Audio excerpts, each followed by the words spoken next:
Bom, pessoal, bom dia. Continuando a nossa saga de gravar os vídeos, tá? Hoje eu vou falar rapidamente sobre capacidade. A gente vai se ocupar um pouquinho rapidamente sobre capacidade, de forma que eu trago a definição de capacidade de Pontes de Miranda, tá? Pontes de Miranda, ele dizia que a capacidade processual ou capacidade de estar em juízo diz respeito à prática e à recepção eficazes de atos processuais, a começar pela petição e a citação, isto é, ao pedir e ao ser citado. Então, o Pontes de Miranda, ele traz a capacidade processual ou a capacidade de estar em juízo ligado às faculdades processuais de praticar atos, né, e também de receber atos. O artigo 70 do CPC fala que toda pessoa que se encontre no exercício dos seus direitos tem capacidade de estar em juízo. O 71, ele fala do incapaz. O incapaz em juízo, ele deve estar representado ou assistido. Assistido por quem, Rodrigo? O artigo 71 complementa.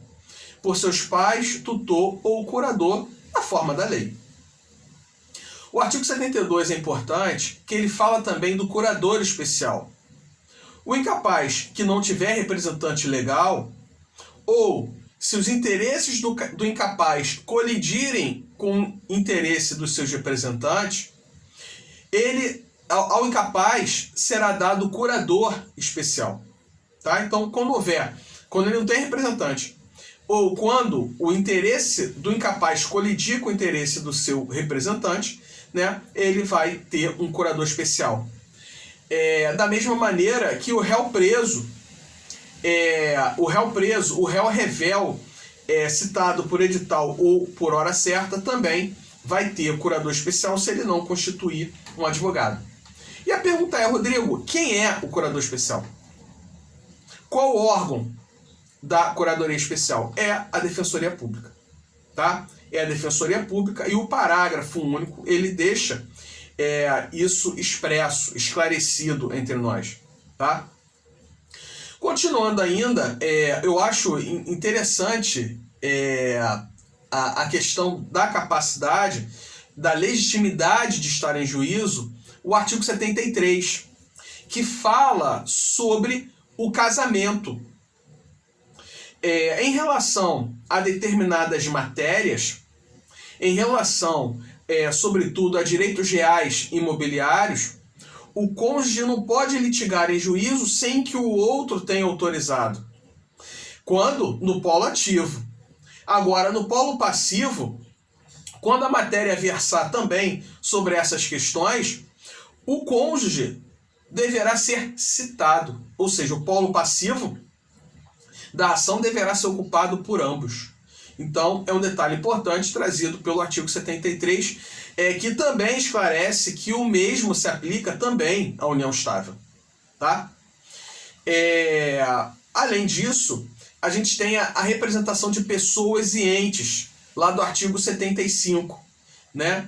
Lá do artigo 75. O município é representado pelo prefeito, pelo procurador, a massa falida pelo administrador judicial, o espólio pelo inventariante e assim sucessivamente. O artigo 75 ele traz o rol dessas representações, sendo também, portanto, importante a sua previsão. Bom, o artigo 76 ele traz a obrigatoriedade da intimação da parte para regularizar a sua representação. Então, no momento em que a parte está sem procurador, né, ela deve ser intimada para regularizar a sua representação processual. Tá? Então, sempre que houver problema quanto à representação, o juiz deve conceder um prazo para que essa representação seja sanada. O advogado ele tem a capacidade postulatória, ele tem a capacidade de postular, tem a capacidade, portanto, de fazer pedidos em juízo. E por isso, a Constituição colocou o advogado na condição de indispensável à administração da justiça. Então, a Constituição, no seu artigo 133, falou o seguinte: o advogado é indispensável à administração da justiça, sendo inviolável por seus atos e manifestações no exercício da profissão, nos limites da lei. Quer dizer, essa inviolabilidade, né, não é uma inviolabilidade sem limite. Não, tem os limites da lei. Né? Tem os limites estabelecidos no exercício da profissão da advocacia. Tá? O que é a capacidade postulatória? É justamente a aptidão para a prática de atos processuais. A falta de capacidade postulatória causa a extinção do processo ou a nulidade dos atos praticados sem essa capacidade postulatória. Queria ressaltar o artigo 1º da Lei 8.906, de 94, que traz o rol das atividades privativas do advogado. Tá? Então é importante que esse artigo 1º, da mesma maneira que o artigo 2º, o artigo 3º, o artigo 4º, o artigo 5º, seja lido, seja verificado, porque traz as atividades no exercício da advocacia, inclusive a obrigatoriedade da inscrição nos quadros da Ordem dos Advogados do Brasil para o exercício da profissão. Então, acho importante a leitura da Lei 8.906 dos artigos 1º ao 5º. Obviamente, a lei é importante como um todo, mas, sobretudo, pelo aspecto da capacidade, eu entendo ser importante a leitura dos artigos 1º ao 5º da Lei 8.906. Ao lado disso, necessário observar que existem atos processuais que se dispensa a capacidade postulatória, ou seja, se dispensa a parte, a necessidade dela estar assistida por um advogado. Por exemplo, no âmbito dos juizados especiais cíveis, as causas de até 20 salários mínimos pode ser dispensado advogado. Não que o advogado esteja proibido de atuar. Não, o advogado pode atuar livremente, mas a parte poderá não estar assistida por advogado. Tá? Um ponto curioso que eu trago, que eu gosto de sempre falar, é quanto ao estagiário. Né? O que o estagiário pode fazer? Às vezes, o aluno do direito tem essa dúvida. Me entregaram uma carteirinha azul, né, de estagiário, mas o que eu posso fazer com essa carteirinha? Posso praticar algum ato independente do advogado com essa carteirinha? Né? Eu me recordo, na época que eu era estagiário, eu adorava minha carteirinha azul, guardo na minha cabeça o número da minha carteirinha azul até hoje, né? E eu amava, né, ter aquela carteirinha azul de estagiário. Talvez a carteira azul seja muito mais utilizada na época para as diligências forenses do que propriamente a vermelha. Né? O estagiário é aquele que está absolutamente envolvido com o andamento do processo nos próprios cartórios. Ele diligencia muito o cartório. E a minha carteirinha azul, graças a Deus, foi muito bem utilizada na época própria. E aí surge a pergunta: o que o estagiário pode fazer? Até onde ele pode ir? O limite está no artigo 29 do Regulamento Geral do Estatuto da Advocacia e da OAB. Tá? Então está lá no artigo 29 o que o estagiário pode fazer. Né? Ele fala assim: os atos de advocacia previstos no artigo 1º do Estatuto podem ser subscritos por estagiário inscrito no OAB, em conjunto com o advogado ou defensor público. Aí vem o parágrafo 1º. O estagiário inscrito no OAB pode praticar isoladamente os seguintes atos sob responsabilidade do advogado, ou seja, vai estar vinculado, obviamente, ao advogado. Mas ele pode praticar alguns atos isoladamente, sozinho. Né? Ele pode retirar e devolver autos do cartório, fazendo a respectiva carga. Pode obter, junto aos escrivães e chefes de secretaria, certidões de peças ou autos de processo em curso ou findos. Assinar petições de juntada de documentos a processos judiciais ou administrativos. Então tá aí o que o estagiário pode fazer. Uma última pergunta, né, para a gente terminar esse vídeo o advogado, ele pode postular em juízo sem procuração? Procuração é um instrumento de mandato. É o credenciamento do advogado para a causa. Como o advogado se vincula para a causa? Através do instrumento de mandato, através da procuração. E o advogado pode postular em juízo sem procuração? Pode. Pode. O artigo 104 do CPC dá a possibilidade do advogado postular em juízo sem procuração. Qual é a regra? Que ele tenha procuração.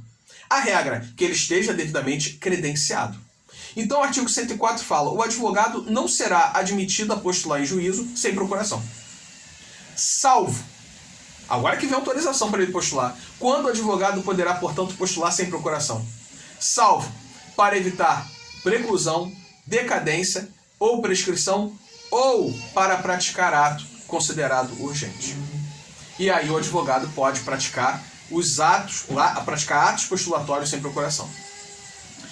Parágrafo 1º. Nas hipóteses previstas no caput, o advogado deverá, independentemente de caução, exibir a procuração no prazo de 15 dias, prorrogável por igual período por despacho do juiz. Então, praticou o ato de urgência para evitar preclusão, decadência, prescrição, ele precisa juntar a procuração no prazo de 15 dias e pode também requerer a prorrogação desse prazo de 15 dias. Agora, Rodrigo, e se ele não juntar? Olha, parágrafo 2º fala assim: o ato não ratificado será considerado ineficaz. Então, se ele não ratificar o ato praticado, o ato será considerado ineficaz relativamente àquele em cujo nome foi praticado, respondendo o advogado pelas despesas e por perdas e danos. Causou dano com aquele ato postulatório praticado sem procuração, vai responder por isso, perdas e danos. Tá? Então a procuração, ela é um instrumento indispensável ao advogado, é a credencial do advogado. Eu menti para vocês que eu falei que seria uma última pergunta, mas eu vou fazer mais uma. A procuração, ela credencia o advogado para praticar qualquer ato no processo? Qualquer ato no processo? Bom, a procuração para o foro em geral credencia o advogado para a prática dos atos processuais pertinentes àquele processo. Mas isso não importa dizer que ele tem autorização para praticar atos específicos. E o artigo 105 do CPC traz expressamente os atos em relação aos quais a procuração deva se referir para que o advogado esteja autorizado a praticar. Que é o ato de receber citação, confessar, reconhecer a procedência do pedido, transigir, desistir, renunciar a direito sobre o qual se funda a ação, receber da quitação, firmar compromisso, assinar declaração de hipossuficiência econômica, deve constar, portanto, são atos que devem constar expressamente da procuração. Se na procuração não tiver, esses atos não estiverem arrolados, o advogado não poderá praticá-los. A procuração geral, ela dá ao advogado o credenciamento para propor ação, para contestar, para recorrer, mas não dá para receber ação, não dá para reconhecer o pedido, não dá para confessar, não dá para assinar a declaração de hipossuficiência, receber da quitação, nem se fala. Tá? Era isso, vídeo rápido sobre capacidade, e a gente volta na próxima oportunidade. Obrigado, gente!